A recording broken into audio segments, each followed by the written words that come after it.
Tomato ಬೆಲೆ ಕುಸಿತವಾಗಿದೆ. ಹೀಗಾಗಿ ರೈತರು ಕಂಗೆಟ್ಟಿದ್ದಾರೆ. 1 ಕೆಜಿ ರೂಪಾಯಿಗೆ 1 ಕೆಜಿ ಟೊಮಾಟೋಗೆ ಕೇವಲ 1 ರೂಪಾಯಿ ಅಂತ ಹೇಳಿದ್ರೆ ಅದನ್ನು ಯಾಕೆ ನಾವು ಕಟಾವು ಮಾಡಬೇಕು, ಮಾರುಕಟ್ಟೆಗೆ ಸಾಗಣೆ ಮಾಡಬೇಕು, ಅದರ ವೆಚ್ಚ ಹೇಗೆ ನಾವು ಭರಿಸಲಿಕ್ಕೆ ಸಾಧ್ಯ ಅಂತ ಹೇಳಿ ರೈತರು ಬೇಸರಗೊಂಡಿದ್ದಾರೆ. 1 ರೂಪಾಯಿಗೆ 1 ಕೆಜಿ ಟೊಮಾಟೊ ಬೆಳೆದಿದ್ದರ ಇನ್ವೆಸ್ಟ್ ಏನು ಮಾಡಿದ್ರಲ್ಲ ರೈತರು, ಹೋಗಲಿ, ಈಗ ಬೆಳೆ ಬಂದಿದೆ. ಆ ಟೊಮೊಟೊವನ್ನು ತೆಗೆದುಕೊಂಡ್ರೆ ಕೂಲಿ ಆಳುಗಳಿಗೆ ಹಣ ಕೊಡಬೇಕು, ಮಾರುಕಟ್ಟೆ ಸಾಗಾಟ ಮಾಡಲಿಕ್ಕೆ ವಾಹನಕ್ಕೆ ದುಡ್ಡು ಕೊಡಬೇಕು, ಮತ್ತೆ ಬಂದರೆ 1 ರೂಪಾಯಿ ಕೊಡಬೇಕು ಅಂತ ಹೇಳಿದ್ರೆ ಯಾಕೆ ಅದನ್ನು ಕಟಾವು ಮಾಡಬೇಕು, ಹಾಗೆ ಇರಲಿ ಅಂತ ಹೇಳಿ ಗಿಡದಲ್ಲೇ ಟೊಮಾಟೊ ಕೊಳೆತು ಹೋಗ್ತಾ ಇದೆ.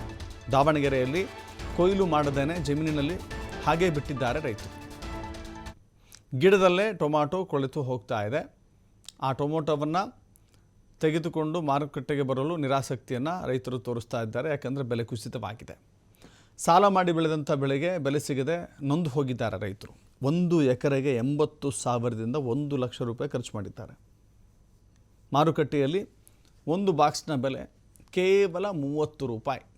ಸೊ ಹೀಗಾಗಿ ಟೊಮಾಟೊ ಯಾರಿಗೂ ಬೇಡವಾದ ವಸ್ತಾಗಿದೆ. ಹೀಗಾಗಿ ತೋಟದಲ್ಲೇನೆ ಜಮೀನಿನಲ್ಲಿಯೇ ಹಾಗೆ ಬಿಟ್ಟಿದ್ದಾರೆ ರೈತರು.